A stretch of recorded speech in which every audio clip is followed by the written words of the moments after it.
माता पिता का तलाक 10 साल की उम्र में हो गया। मां ने दूसरी शादी कर ली, जिंदगी भर सौतेले भाई के साथ रहे। आस पड़ोस के बच्चे चिढ़ाते तंग करते रहे, अपनी खुद की गर्लफ्रेंड छोड़ के चली गई, जिंदगी भर अकेले रहना पड़ा। जब अमेरिका गए तो बर्तन धोते रह गए। नमस्कार, मैं Vivek Bindra, founder and CEO बड़ा बिजनेस.com। बॉलीवुड की कहानी नहीं है ये कोई, वापस आ चुका हूं पूरे जोश के साथ। इस बार बात करूंगा रतन टाटा पे। बहुत कमेंट्स किए थे आपने, रतन टाटा सर, रतन टाटा, रतन टाटा देश के रतन, रतन टाटा। इससे पहले भी मैंने अटल बिहारी वाजपेयी, अब्दुल कलाम, नेताजी सुभाष चंद्र बोस और बॉलीवुड पे 4 केस स्टडी दी थी। चारों का व्यूअरशिप मिलियंस में गया है। खड़ा हो चुका हूं, अब कोई वीडियो बैठ के नहीं बना रहा हूं, पूरे जोश के साथ आ चुका हूं। अगर आप थोड़े नीचे कमेंट बॉक्स में बताओ, Steve Jobs, Mark Zuckerberg, Mukesh Ambani, Sardar Patel, और अगर 5 लाख लाइक दिए ना तो मजबूरी का नाम महात्मा गांधी भी बना सकता हूं। क्यों कहते थे मजबूरी का नाम महात्मा गांधी? अब वीडियो मिस मत करिएगा, नई नई लर्निंग दे रहा हूं आपको। सही कार्य करने के लिए समय हमेशा ही सही होता है। कौन थे Ratan Tata? Industrialist, investor, philanthropist, कोई ट्रेंड पायलट, पद्मश्री, पद्म विभूषण? कौन थे? लंदन में इनको सर का टाइटल दिया, ऑनररी नाइट बोलते हैं उसको। यूके में टाइटल दिया गया इनको सर, इसीलिए मैं भी पूरे वीडियो में बोलूंगा सर रतन टाटा। इनकी चेयरमैनशिप में इनका रेवेन्यू टाटा ग्रुप का 40 गुना बढ़ा। 22 साल में 40 गुना रेवेन्यू बढ़ा, प्रॉफिट इन्होंने 50 गुना बढ़ाया। ग्रेटनेस रतन टाटा की ये थी कि ये हर डीप इंसल्ट को स्टीप रिजल्ट में कन्वर्ट करते थे। आप इनकी बेइज्जती करो, इनको डीप इंसल्ट दो, ये स्टीप रिजल्ट क्रिएट कर देंगे। जितना इनको तंग करो ये उतना ग्रो कर जाते हैं। 90% स्टार्टअप 5 साल में फेल हो जाते हैं इंडिया में। 90% स्टार्टअप 90% 5 साल में फेल हो जाते हैं। केवल बचे हुए 5% स्टार्टअप है जो अगले 10 साल तक चल पाते हैं, और 0.01% कंपनियां जो 100 साल तक चलती हैं। टाटा ग्रुप ऐसी कंपनी है जो 150 से ज्यादा साल से चल रही है। आज टाटा ग्रुप इतना बड़ा हो गया कि इनकी 100 से ज्यादा कंपनियां 100 से ज्यादा देशों में चल रही हैं। हाईएस्ट मार्केट कैपिटलाइजेशन है आज पूरे देश के अंदर इनका। टीसीएस अकेली इतनी बड़ी है कि पूरा पाकिस्तान स्टॉक एक्सचेंज एक तरफ और टीसीएस का मार्केट कैप एक तरफ। दोबारा सुन लो, पूरा पाकिस्तान, पूरा उसका पाकिस्तान स्टॉक एक्सचेंज एक तरफ, उनका टोटल मार्केट कैप पूरे देश की सारी कंपनियों का, और हमारी टीसीएस एक तरफ। ये रतन टाटा 4% अकेले जीडीपी को कंट्रीब्यूट कर रहे हैं। ये 50,000 करोड़ के लगभग का टैक्स कंट्रीब्यूट करते हैं एक साल का। पूरा आसाम, हिमाचल प्रदेश, उड़ीसा, गोवा मिला के इतना टैक्स कलेक्ट नहीं करता जितना टाटा ग्रुप अकेला देश को टैक्स देता है। आज हम सबके पास सुविधाओं में टाटा ग्रुप का बहुत बड़ा रोल है। 28 दिसंबर 1937 को पारसी श्री रतन टाटा, सर रतन टाटा आज 83 साल के हो चुके हैं। कॉर्नेल यूनिवर्सिटी यूएस में हार्वर्ड में पढ़े हैं। पिता नवल टाटा, मां सुनी टाटा। आपस में उनका डिवोर्स हो गया तो ये दादी नाउजी भाई टाटा के साथ रहे। 1962 में अमेरिका से जब लौट के आए इंडिया में तो उनकी पहली नौकरी टाटा स्टील में लगी जमशेदपुर के अंदर, और उस समय सारे मजदूरों के साथ रहते थे, शॉप फ्लोर पे रहते थे, उनके साथ ही डॉर्मेट्री में सो जाया करते थे। खाना भी लाइन में लग के कैफेटेरिया में उनके साथ लंच किया करते थे। इन्होंने पूछा गाड़ी मिलेगी? उनको बोला क्या गाड़ी नहीं मिलेगी आपको, साइकिल पे आया करो अच्छा रहेगा। बोला साइकिल, अच्छा मैं समझ गया। तो ये पैदल ही आने लगे, साइकिल पे भी नहीं आए। अपनी लीडरशिप में इन्होंने टीसीएस को लिस्ट किया, पब्लिक गए। टाटा मोटर्स को उन्होंने न्यूयॉर्क स्टॉक एक्सचेंज में लिस्ट किया ताकि इंटरनेशनल पावर और रिकॉग्निशन मिल सके। As a chairman of Tata group उन्होंने बहुत सारी foreign companies, Tetley, Daewoo commercial vehicle, Corus group steel के लिए, जैगवार लैंड रोवर की कहानी तो आपको पता ही है। वो मैं बिल फोर्ड की कहानी, इनकी टाटा और बिल फोर्ड की बेइज्जती की कहानी पहले कवर कर चुका हूं कि कैसे इनकी बिल फोर्ड ने बेइज्जती करी थी। जब ये अपनी कंपनी बेचने डेट्रॉइट गए तो उन्होंने कहा तुम पे एहसान कर रहा हूं। रतन टाटा ने अपनी कंपनी बेची नहीं। बाद में बिल फोर्ड इनके पास डेट्रॉइट से मुंबई आए, बोले आप हमारी कंपनी खरीद के एहसान कर रहे हैं। तब इन्होंने जैगवार लैंड रोवर ली थी। 5 स्ट्रैटेजी पहले बिजनेस की लेता हूं, फिर बताऊंगा रतन टाटा ने शादी क्यों नहीं करी और इनके 10 अनसुने किस्से, वो कहानियां जो सुन के आप बहुत इंस्पायर्ड होंगे। पहले 5 स्ट्रैटेजी। पहली स्ट्रैटेजी ऑर्गेनिक ग्रोथ लेते हैं। ऑर्गेनिक मतलब जो अपने आप मिल सके, नई मार्केट, नई टेक्नोलॉजी, नया कस्टमर, नई मार्केट, नई टेक्नोलॉजी, नया कस्टमर, ढूंढते रहो। कौन सी नई मार्केट, कौन सी नई टेक्नोलॉजी, कौन सा नया कस्टमर। दूसरी इनऑर्गेनिक ग्रोथ, जो अपने आप होगी ठीक है, अब इनऑर्गेनिक ग्रोथ लेंगे, टेक ओवर करेंगे, एक्विजिशन करेंगे, दूसरी कंपनियां खरीदेंगे, छोटी कंपनियां खरीदेंगे, खुद को बड़ा करेंगे, जॉइंट वेंचर करेंगे, पार्टनरशिप्स करेंगे, स्ट्रैटेजिक अलायंस करेंगे। तीसरी स्ट्रैटेजी, जो धंधा अच्छा नहीं है उसमें से एग्जिट कर लो। Cosmetic, paint, oil, soap, pharma, cement, ये 6 कंपनियां इनकी चली नहीं, उनसे एग्जिट कर गए, बाहर निकल जाओ, कोई अटैचमेंट नहीं, धंधे को धंधे की तरह चलाना है। चौथी स्ट्रैटेजी, एंटर करो उसमें जो चलेगा। रिटेल, टेलीकॉम, बायोटेक्नोलॉजी और टेक्नोलॉजी इनका बहुत अच्छा चलता रहा, उसमें एंटर करके उसको बड़ा करते गए। और इनकी फाइनली 5वीं स्ट्रैटेजी क्या थी कि कोर बिजनेस को पकड़ के रखो। स्टील, मोटर, केमिकल और पावर, ये इनके कोर बिजनेस थे। अब लेते हैं 10 वो कहानियां। 10 में से पहली कहानी बहुत लोगों के मन में है, रतन टाटा जी ने शादी करी क्यों नहीं। एक बार आया था मौका, वो शादी के बहुत नजदीक पहुंच गए थे। लॉस एंजलिस में उनको वहां एक अमेरिकन देवी से बहुत प्रेम हो गया था। वो देवी जी को भी रतन टाटा से बहुत प्रेम हो गया था और वो अमेरिकन देवी के साथ इतना प्रेम हो गया कि इन्होंने डिसाइड कर लिया अब शादी करें। इतने में टाटा जी को फोन आया इंडिया से, अरे बेटा रतन मैं बीमार हूं। उनकी दादी का फोन आया, इंडिया मुझसे मिलने आ जाओ, मेरा आखिरी समय। रतन टाटा को जाना पड़ा क्योंकि उन्होंने सारी जिंदगी दादी के साथ ही तो बताई थी। तो उन्होंने देवी जी को बोला कि चलो चलते हैं अब इंडिया में शादी करेंगे हम लोग और दादी से भी आपको मिलवाऊंगा। तो वहां बेटी को रुकना पड़ गया क्योंकि उसके माता पिता ने बोला इंडिया में इंडो चाइना का वॉर चल रहा है, 1962 का समय था, इंडो चाइना वॉर चल रहा था। उन्होंने कहा अभी इंडिया जाना ठीक नहीं है। ये इंडिया गए, सोचा अब वो देवी जी आने वाली हैं। उधर उसके माता पिता ने उसकी शादी किसी और से करा दी। और रतन टाटा को सुन के बहुत धक्का लगा क्योंकि वो वचन दे चुके थे। रतन टाटा ने अपने कई इंटरव्यूज में ये बात बोली कि जो मैं बोलता हूं उसे पूरा करता हूं, मेरे मुंह से ऐसे शब्द नहीं बोलता मैं। I tend to not say things loosely. I try to live up to whatever I've said, the commitments I've made. क्योंकि इन्होंने उस लड़की को वचन दिया था कि मैं शादी तुमसे करूंगा, अब उसने किसी और से कर ली तो रतन टाटा ने जिंदगी भर दोबारा शादी नहीं करी, अकेले रहे, लोनर रहे। See it is not easy to be loyal to someone who is not loyal to you. वो लड़की इनको लॉयल नहीं थी रतन टाटा को, तो भी बावजूद उसके कि कोई अपनी लॉयल्टी ना दिखाए तब भी जिंदगी भर लॉयल रहे। आज तक उसकी याद में उन्होंने दोबारा शादी नहीं करी। लॉयल्टी जो है ना वो ग्रे नहीं होती है, या तो ब्लैक है या वाइट है, लॉयल्टी बीच में नहीं होती, या ब्लैक है या वाइट है। जिंदगी भर रतन टाटा ने शादी नहीं करी। लेकिन अब मैं आपको बात करता हूं दूसरी कहानी का किस्सा। एक बार ये नासिक की तरफ जा रहे थे मुंबई से, कई सीनियर ऑफिशियल्स थे, गाड़ी में जा रहे थे और रास्ते में इनकी गाड़ी का टायर पंचर हो गया। और टायर पंचर हो गया तो सब अपना गाड़ी से उतरे, अपना कैजुअल थे, वहां पे इधर उधर घूम रहे थे, कोई अपना चाय पी रहा था टपरी पे, कोई अपना सुट्टा मार रहा था। तो सब तरह कैजुअल हो गए, इधर उधर घूम रहे थे और तभी देखा कहीं रतन टाटा नहीं दिख रहे, रतन टाटा नहीं दिख रहे। अरे भाई कहां गए रतन टाटा, कहां गए रतन टाटा? चाय पी रहे हैं, अरे कहीं कहीं वॉशरूम गए हैं। तो रतन टाटा अचानक लोगों ने देखा कि अपनी स्लीव्स ऊपर करके और अपने टाई को कंधे पे ऐसा पीछे टांग करके, उसके बाद जो है जैक और पाने को हाथ में पकड़ के दूसरे टायर का प्रेशर चेक कर रहे, उसके साथ पंचर लगवा रहे। तो लोगों ने आके पूछा भाई आप रतन टाटा हैं, आप काहे पंचर लगा रहे भैया? वो उसका काम है पंचर लगाने का। तो बोले देखो अगर इसको 15 मिनट लगते हैं पंचर लगाने में, मेरी मदद से 7.5 मिनट में कर लेगा तो जहां मीटिंग में पहुंचना वहां 7.5 मिनट ज्यादा मिल जाएगा मुझको। अगर मैं टाइम लूज कर जाऊंगा, loss of time is loss of money. प्रश्न ये उठता है कि आपने कब अपने से नीचे के स्तर पे जाकर के जिंदगी में कोई काम किया है? आखिरी बार कब किया था आपने? कब आपने अपने स्तर से नीचे उतर करके दूसरों की मदद करी थी? रतन टाटा जिंदगी भर सिखाते रहे leadership is not position, it is action. ये पोजिशनल पावर नहीं, पर्सनल पावर है। मुंबई का 26/11 का ताज अटैक, और वो अटैक जिसमें वो जानते हैं, सारी दुनिया जानती है कि उन्होंने सबकी मदद करी।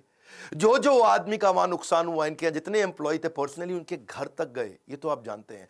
50, 60, 70, 80 लाख रुपए तक उनको कॉम्पनसेशन दिया, डिपेंडिंग ऑन डिफरेंट सिचुएशन, उनको पैसा दिया। इतना ही नहीं, सबको जिंदगी भर के लिए एक मेडिकल काउंसलर भी दिया। किसी को साइकोलॉजिकल डिप्रेशन हुआ, कोई टेंशन हुआ क्योंकि इतनी गोलियां बमबारी हुई थी वहां, जिंदगी भर के लिए उनको डॉक्टर भी दिया। जिसका देहांत हुआ उसको पहले 50, 60, 70, 80 लाख रुपए तो दिया, पर साथ में उसकी बची हुई जितनी नौकरी थी, उसकी पूरी जिंदगी की आखिरी जो सैलरी थी वही तनख्वाह उसको जिंदगी भर दी। उसके बाद उसके घर में, परिवार में बच्चों की एजुकेशन की, मैरिज की, मेडिकल की, सबकी रिस्पॉन्सिबिलिटी ली। ऐसे थे रतन टाटा, जिंदगी भर की रिस्पॉन्सिबिलिटी ली। और अगर तुमने कोई कर्जा लिया तो वो कर्जा भी माफ किया। इतना ही नहीं कि जो लड़का पहला महीना हुआ है आके, पहला दूसरा दिन हुआ है, ऐसा भी एक लड़का था।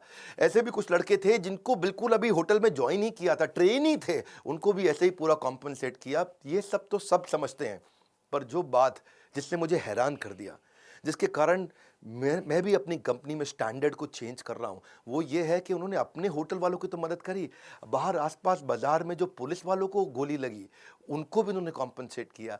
वहां पेडेस्ट्रियन जो राही चल रहे थे, वहां पे राहगीर थे, चाय वाला था, भेलपुड़ी वाला था, गुब्बारे वाला, पाव भाजी वाला, पान की दुकान, टपरी, जिनको टाटा ग्रुप से कोई मतलब नहीं, उनको भी इन्होंने मॉनिटरी भी पैसे से भी मदद करी और साथ में टाटा ग्रुप में नौकरी भी दिलाई। और ये सब कुछ उन्होंने केवल 20 दिन में कर लिया।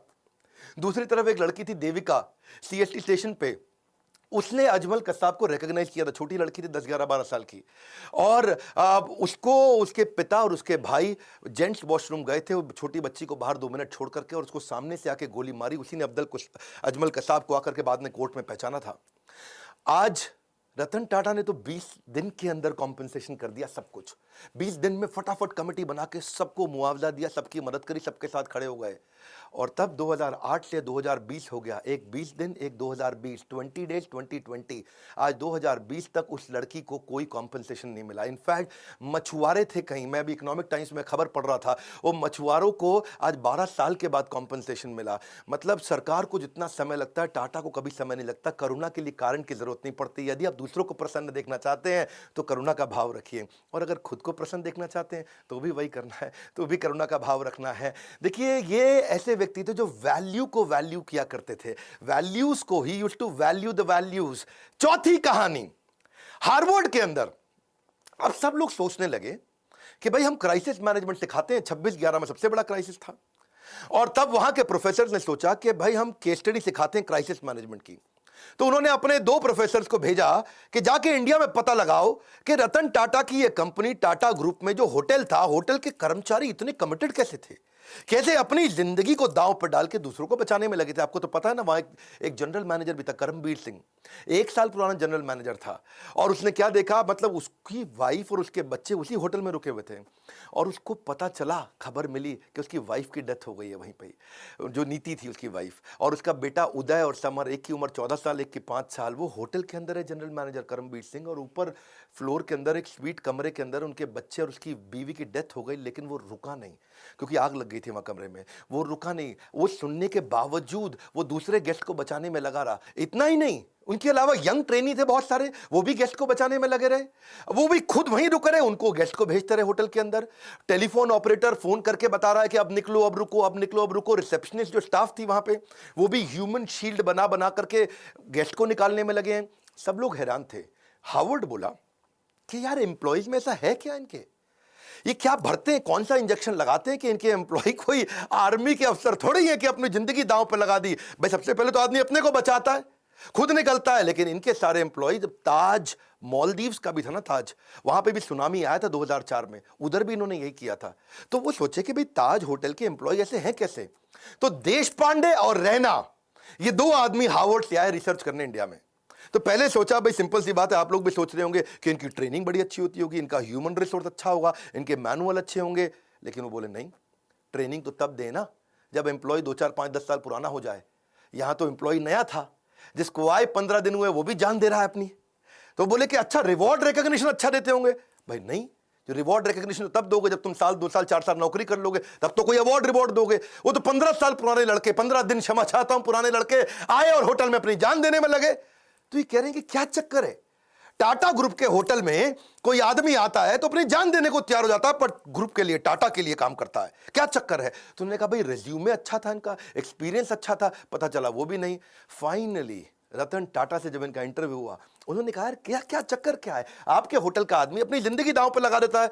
तो रतन टाटा ने बोला ये बाद की बात नहीं है, ये हायरिंग से पहले की बात है। हम उसका कैरेक्टर, उसकी इंटेग्रिटी को देख लेते हैं इंटरव्यू के दौरान। Interview is the key. Interview के दौरान ही हम अपनी कंपनी में ऐसे लोगों को लेते हैं जो ईमानदार है, काम करना तो हम सिखा देंगे, हमें ईमानदार लोग चाहिए। ये है टाटा ग्रुप, खुद इतने ईमानदार, उनकी ईमानदारी पर तवे पे बैठ करके इंसान आज भी कसम खा सकता है कि भाई टाटा नहीं कर सकते बेईमानी। और ऐसे ही एम्प्लॉय भी लेते हैं, कहते हैं ईमानदार ले लो। और जब ईमानदार लोग लिए तो उन्होंने अपनी जान दी होटल में लोगों को बचाने के लिए। इनका रूल क्या है, नेशन बिफोर द बिजनेस। मैं 5वीं कहानी सुनाता हूं। अभी ताज अटैक की मैंने 2 कहानी सुनाई आपको, अब ताज ही की तीसरी कहानी लेते हैं कि ताज होटल को ठीक करने के लिए रतन टाटा ने टेंडर निकाला। भाई होटल में आग लग चुकी है, होटल में गोलियां चली हैं, होटल पूरा तहस नहस हो चुका है। तो उन्होंने दुनिया भर में टेंडर निकाला कि कौन हमारे होटल को आके ठीक करेगा, रिपेयर करेगा। समझ रहे हो मेरी बात को। तो रिपेयर करने के लिए दुनिया भर में टेंडर, पाकिस्तान से 2 कंपनी ने भी टेंडर अप्लाई कर दिया कि हम आपका होटल आके ठीक करते हैं। अच्छा, उनको रतन टाटा ने ध्यान नहीं दिया, भाई पाकिस्तानी है, मैं यही कराऊंगा इनसे। कसाब साहब वहीं से आए थे। तो ये को 2 आदमी, 2 बड़े बिजनेसमैन बिना अपॉइंटमेंट लिए पहुंच गए मुंबई रतन टाटा से मिलने के लिए कि भैया हमको दे दो, हम करेंगे टेंडर पास। रतन टाटा ने उनको अपॉइंटमेंट नहीं दिया, कमरे के अंदर से सेक्रेटरी को बोल दिया, बोल तो बिजी हैं। वो बाहर बैठे वेट करते रहे, पूरा सुबह से शाम हो गया। रतन टाटा ने फिर मैसेज भेज दिया उनको, बोलो चले जाओ, तुम अपॉइंटमेंट लेके नहीं आए, मैं बिजी हूं। ये दोनों पाकिस्तान के बड़े बिजनेसमैन दिल्ली पहुंच गए एक बड़े कांग्रेस के नेता के पास। उस समय कांग्रेस का वो कैबिनेट में मिनिस्टर था, और उनके पास जाकर के बोलते हैं कि आप मेरी रतन टाटा से अपॉइंटमेंट फिक्स करा दो, हम उनका होटल ठीक कर देंगे, भैया हमारा तो काम ही यही है। तो कांग्रेस के मिनिस्टर ने रतन टाटा को फोन किया, हेलो मैं मंत्री बोल रहा हूं, मैं नाम नहीं लूंगा उनका। रतन टाटा बोले बताइए।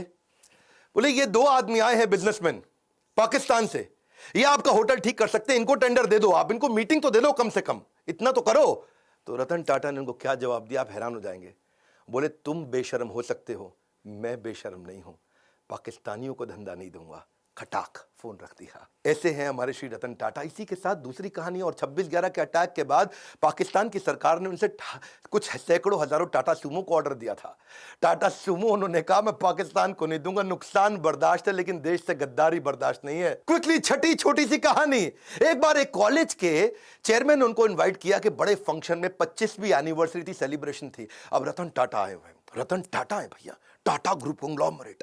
बच्चों में भीड़ भाड़ हो गई, और मैं देखूंगा आगे आऊंगा, मैं देखूंगा आगे आऊंगा। 2-4 बच्चों ने इधर उधर धक्के मार दिए आगे निकलने के चक्कर में। रतन टाटा ने देखा बेचारी एक लड़की नीचे गिर गई। उन्होंने कहा कि आप फंक्शन खत्म होने दो, मैं आपसे मिलूंगा। फंक्शन थोड़ा लंबा हो गया, रतन टाटा जी की फ्लाइट थी और उन्होंने अपनी फ्लाइट मिस कर दी। प्रिंसिपल ने बोला फ्लाइट क्यों मिस कर रहे हैं साहब, बच्चे हैं, क्या हो गया? बोले नहीं, मैंने वचन दिया है, मैं इनसे मिलूंगा, प्राण जाए पर वचन ना जाए। ये कहानियां आपने पहले बॉलीवुड में बहुत सुनी होंगी, लेकिन असलियत में रतन टाटा कहते हैं जो मैं मुंह से निकाल देता हूं मैं करता हूं पूरा। चलो आगे बढ़ते हैं। 7वीं कहानी, रतन टाटा एक पीपल्स पर्सन थे।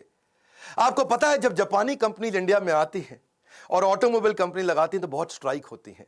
सुजुकी, मारुति, उनके यहां भी बहुत स्ट्राइक हुई, होंडा के यहां हुई, या कोई भी जापानीज कंपनी होती है, क्योंकि मैनेजमेंट और लेबर यूनियन का आपस में झगड़ा चलता है। लेकिन एक दफा टाटा मोटर्स में भी हुआ, मैनेजमेंट और लेबर का झगड़ा हो गया।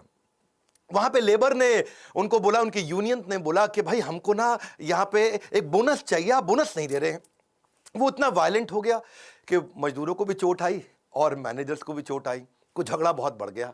और लेबर यूनियन कह रही है बोनस तो चाहिए ही चाहिए। मैनेजमेंट तैयार नहीं थी बोनस देने के लिए। आप समझना, क्योंकि मैंने तो ऑटोमोबाइल कंपनी में बहुत काम किया है, मारुति ने मुझको हर साल बेस्ट ट्रेनर इन इंडिया का अवार्ड दिया है, तो मैं तो इनको जानता हूं। इनको बोलते हैं basically long term settlement. Long term settlement होता है 4 साल का, जिसमें तय किया जाता है कितना बोनस दिया जाएगा। और मैनेजमेंट तय कर चुका था, पर रतन टाटा आए, उन्होंने आके कहा कि मैं लेबर से सबसे मिलता हूं, और यूनियन से मिले। वहां उनके बीच में जाकर के जमीन पे बैठ गए और उनके साथ बैठ करके बोले कि आप ठीक कह रहे हैं, बोनस तो मिलना चाहिए, आपने खून पसीना बहाया है। जाके मैनेजमेंट को समझाने लगे रतन टाटा कि भाई इनको बोनस दो। अब मैनेजमेंट बोली सर हम ऑटोनोमस बॉडी है, हम डिसाइड करेंगे, हमारे हिसाब से बोनस नहीं देना चाहिए। रतन टाटा अड़ गए, बोनस दो, आपको देना चाहिए।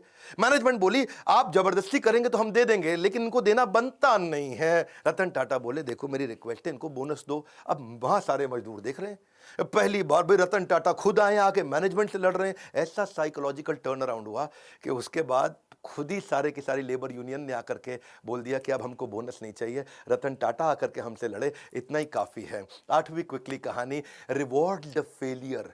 इन्होंने अपने टाटा नैनो के फेलियर से एक चीज़ सीखी कि क्या, कि try frugally and fail fast. वो उन्होंने कल्चर ही बना दिया। तब रतन टाटा ने आकर सबको सिखाया कि भाई ऐसा करते हैं, हम फेलियर को रिवॉर्ड करते हैं, छोटे छोटे फेलियर होने दो। उन्होंने एक एनुअल कॉन्टेस्ट ही लॉन्च कर दिया टाटा ग्रुप में। कहता चलो एक कॉन्टेस्ट लॉन्च कर देते हैं, मैं जो सबसे बढ़िया फेल्ड आइडिया होगा उसको रिवॉर्ड दूंगा, ताकि लोग मेहनत तो करें, और जितना बढ़िया फेल्ड आइडिया होगा मैं उसको, तो ताकि छोटे छोटा मेहनत करो, छोटी छोटी फ्रूगल, बहुत बड़े फेलियर मत करो, छोटे फेलियर जल्दी जल्दी करो, जल्दी जल्दी सीखो, it will spark your innovation. तो रतन टाटा का मैसेज था कि failure is a gold mine for the company. अब उन्होंने कई सारे फेलियर फिर देखे कि आने लगे, वो बहुत वैल्यूएबल थे। इन्होंने एक वहां पे स्टूडेंट्स ने छोटा आइडिया फेल किया, लेकिन बहुत अच्छा था कि छोटा ट्रक क्या 3 व्हीलर को रिप्लेस कर सकता है, ये इस पे भी टाटा ग्रुप ने ट्राई किया। ऐसा नहीं है कि टाटा की 100 से ज्यादा कंपनियां ऐसे ही बन गई, कई आइडियाज पे छोटे छोटे फेल करते हैं, लेकिन कम खर्चे में फेल करके सीख जाते हैं। एक इन्होंने चीप वाटर फिल्टर भी बनाया, उसका नाम रखा था द स्वच्छ। उसमें राइस हस्क होता है ना, चावल का भूसा, उसी से बनाने का प्रयास किया। एक प्रोटोटाइप भी बनाया $500 के अंदर। कितना? $500 में, यानी कि लगभग 30-40 हजार रुपए के अंदर क्या एक मकान को खरीदा जा सकता है दुकान से। किसी दुकान पर जाओ, मकान खरीद के ले आओ, क्या? हाँ, 40,000 रुपए का मकान खरीदो तो डिसमेंटल करके मकान को जाकर के वापस फिट कर दें, ऐसा छोटा सा मकान बना सकें, उस पर भी इन्होंने काम किया। $20 के अंदर कमर्शियल ट्रैवलर्स को क्या रास्ते के अंदर अकोमोडेशन दिया जा सकता है, जो ड्राइवर वगैरह बेचारे कमर्शियल ट्रैवलर होते हैं। From error to error one discovers the entire truth. यही था रतन टाटा का फिलॉसफी के छोटे छोटे छोटे फेलियर करो, सीखो, तभी कंपनी आगे बढ़ेगी और इनोवेशन आएगा। नौवीं कहानी फिलैंथ्रोपी, ये तो उनका नाम ही है। फिलैंथ्रोपी मतलब दान देना, सेवा करना है जी।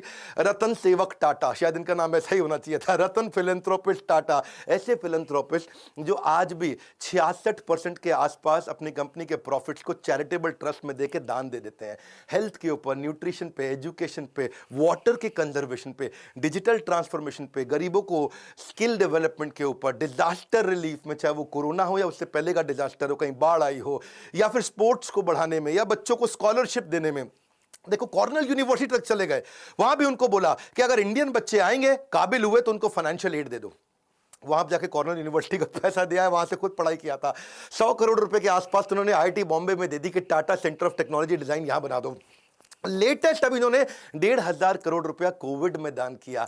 इसको देखो, पहले तो ये ना लोगों को दान दिया करते थे, बाद में उन्होंने प्रोजेक्ट बनाने शुरू कर दिए। उन्होंने रिसर्च प्रोजेक्ट को फंड किया कि बीमारी ठीक करने की जगह कुछ ऐसा कर दो कि बीमारी हो ही नहीं, है जी। जैसे अल्फ्रेड फोर्ड आए थे ना इंडिया में, उन्होंने आकर के इस्कॉन के को मायापुर में दुनिया का सबसे बड़ा मंदिर बनाने के दान दिया। तो उनको पूछा ममता बनर्जी ने, भाई फोर्ड साहब यहाँ इतना दान मंदिर बनाने को क्यों दे रहे हो? एड्स के लिए दान दे रहे थे। तो उन्होंने कहा मैं ऐसा दान दे रहा हूँ जिससे एड्स होए ही नहीं। हाँ, ऐसे ही रतन टाटा क्या बोले, मैं बीमार होने पे बीमारी ठीक करने की जगह ऐसा दान देना चाहता हूँ जिससे बीमारी होनी बंद हो जाए।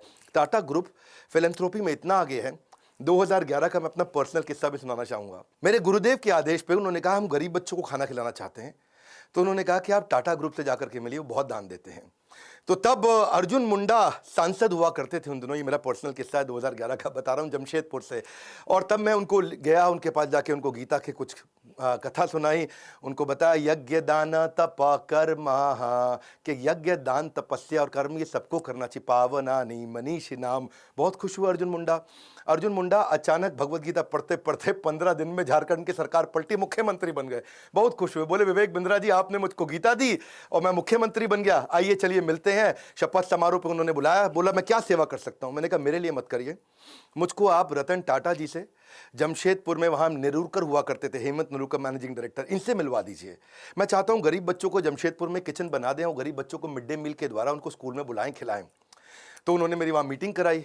तो मैंने जाकर के मिस्टर नेरूरकर को बताया कि हम क्या करेंगे, गाड़ियों पे आपकी टाटा एस, टाटा 407, उस पर लगा देंगे बड़ा बड़ा बोर्ड कि टाटा ग्रुप आज यहाँ गरीब बच्चों को खाना खिला रहा है, और मिड डे मील का कैंपेन चलाते हैं।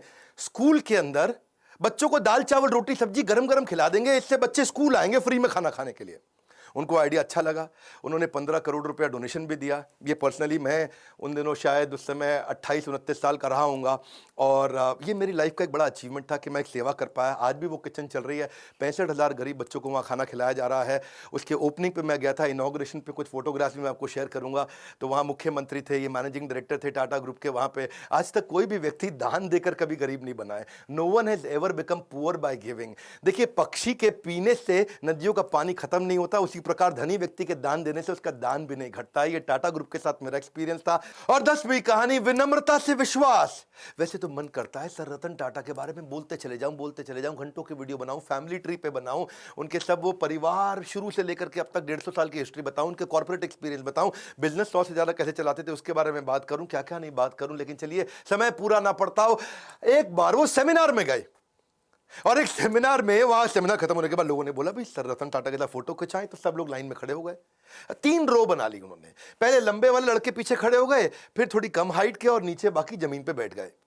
अब सर रतन टाटा की कुर्सी लगाई थी, उन्होंने कुर्सी हटवा दी, तो लोगों को लगा खड़े होंगे। अब रतन टाटा जी खड़े हुए तो उनकी हाइट लंबी है, तो पीछे वाले छुप जाएं, पीछे जाके खड़े हुए तो रतन टाटा खुद छुप जाएं, तो वो आके खुद ही जमीन पे बैठ गए। 2 मिनट तक सन्नाटा हो गया, नीचे बैठे। रतन टाटा बोला जल्दी फोटो खींच लो, ज़्यादा देर नीचे नहीं बैठ सकता मैं।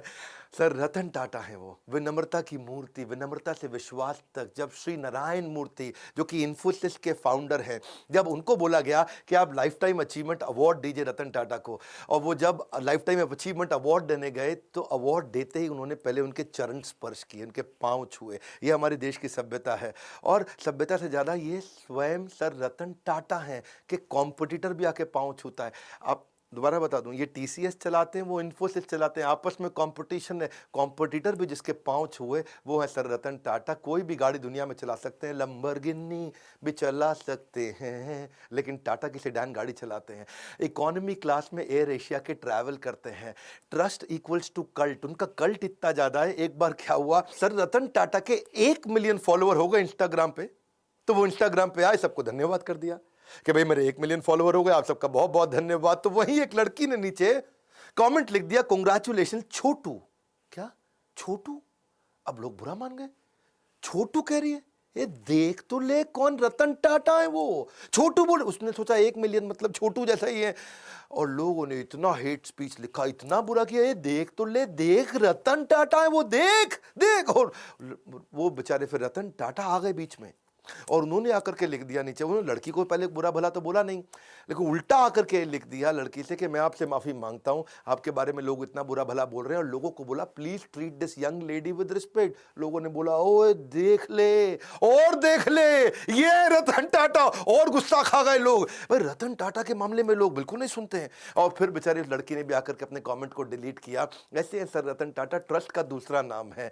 हजारों लाखों बातें रतन टाटा जी के बारे में गूगल पे लिखी हुई हैं, अगर उनमें से आधी भी सच हो तो दुनिया में सबसे ज्यादा ईमानदार आदमी की उपाधि उनको मिलनी चाहिए।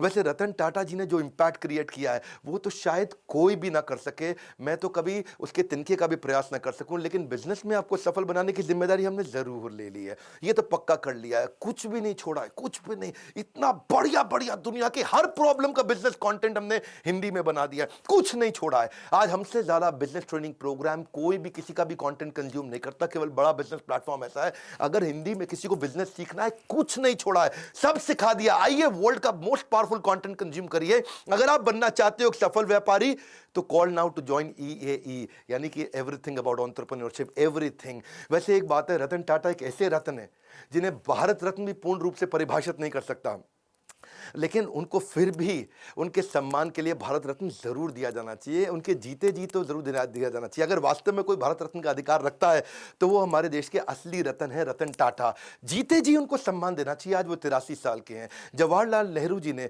मैं उनके खिलाफ नहीं हूं, लेकिन उन्होंने अपने रहते खुद को ही नॉमिनेट कराया था, भारत रत्न दिया था। इंदिरा गांधी जब प्राइम मिनिस्टर थी तो खुद को भारत रत्न उनको दिया गया था। आज अपने प्रधानमंत्री से हम प्रार्थना कर सकते हैं, आज हमारे को कैंपेन चलाना चाहिए। और कैंपेन क्या? Hashtag Bharat Ratna for Ratan Tata. Spelling जरा चेक कर लेना। ये हैशटैग कैंपेन आपको मेरे साथ चलाना, ये मेरा रिक्वेस्ट है आपको। अगर आप मेरे साथ हैशटैग कैंपेन चलाते हैं, मैं आपको अपनी तरफ से क्या सपोर्ट कर सकता हूं, मैं अपनी तरफ से फ्री कोर्स दे देता हूं आपको। हमारे एवरीथिंग अबाउट एंटरप्रेन्योरशिप को खरीदो मत, आप आओ ट्विटर पे, ऐसा करो हैशटैग भारत रत्न, रत्न में RATNA, और फॉर रतन RATAN टाटा, ऐसा करके हैशटैग चलाइए। नीचे लिख दीजिएगा request by doctor Vivek Bindra. ये 2 हैशटैग कर लीजिए ताकि हम आपको ट्रैक कर लें। अगर आपका थोड़ा सा भी रीट्वीट, लाइक और कमेंट अच्छा हुआ, इसका स्क्रीनशॉट मुझे व्हाट्सएप कर दीजिए। ये मेरा नंबर है 9810544443। बस अगर आपका 100 से ज्यादा का एंगेजमेंट आ गया, 100 से ज्यादा रीट्वीट आ गए, लाइक आ गए, कमेंट आ गए, अपना स्क्रीनशॉट मुझको फटाफट से भेज दीजिए। आप हमारे व्हाट्सएप पे, व्हाट्सएप नंबर भी चलता है 9810544443, यहां भेजिए। मैं आपको everything about entrepreneurship 36,000 plus GST का कोर्स अपनी तरफ से फ्री दूंगा। ये मेरी रिक्वेस्ट मानिए। आइए मिल करके इस कैंपेन को आज इतने रीट्वीट दे दे, इतने रीट्वीट दे दे। आप आकर के मेरे ट्विटर अकाउंट को फॉलो कर सकते हो, नीचे मैं लिंक दे देता हूं आपको। और साथ में मिलकर के बस इस हैशटैग को हमें ट्रेंडिंग पे लेकर के आना है। अगर रतन टाटा जी को मिल जाता है ना भारत रत्न, तो ऐसा लगता है जैसे 140 करोड़ भारतवासियों को मिल गया है। आज तक बिजनेसमैन लोगों को नहीं मिलता, लेकिन इनको मिलना चाहिए, इनके जीवन में मिलना चाहिए। यही एक ऐसे रत्न है। मैं आपको रिक्वेस्ट करूंगा इस वीडियो को खूब शेयर करिएगा, ट्वीट करके स्क्रीनशॉट मुझको भेजिए। मैं अपनी तरफ से क्या कर सकता हूं, आपको कोर्स फ्री में दे सकता हूं अगर आप मेरा सहयोग करें। रतन टाटा जी को भारत रत्न मिलना चाहिए। नीचे कमेंट बॉक्स में अपनी फीलिंग बताइए, आपको उनकी कौन सी लर्निंग अच्छी लगी, फीलिंग बताइए। अगला वीडियो किसका देखना चाहते हैं वो बताइए। देश के हर बच्चे को, हर व्यापारी को भेजिए इनके वीडियोस के, बिना भ्रष्टाचार के, बिना किसी को घूसखोरी के भी आप बिजनेस को बड़ा कर सकते हैं, जैसे रतन टाटा जी ने खुद करके दिखाया। इस वीडियो को जरूर शेयर करिएगा। लाइक किया अगर आपने तो बहुत उत्साह बढ़ता है। बहुत मुश्किल होता है ऐसे वीडियोस बनाना। हमारे साथ जुड़े रहने के लिए, मेरी इस मुहिम में आकर के हैशटैग भारत रत्न फॉर रतन टाटा को ज्वाइन करने के लिए आप सबका हृदय की गहराइयों के साथ प्रेम पूर्वक मुस्कुराहट से बहुत बहुत धन्यवाद।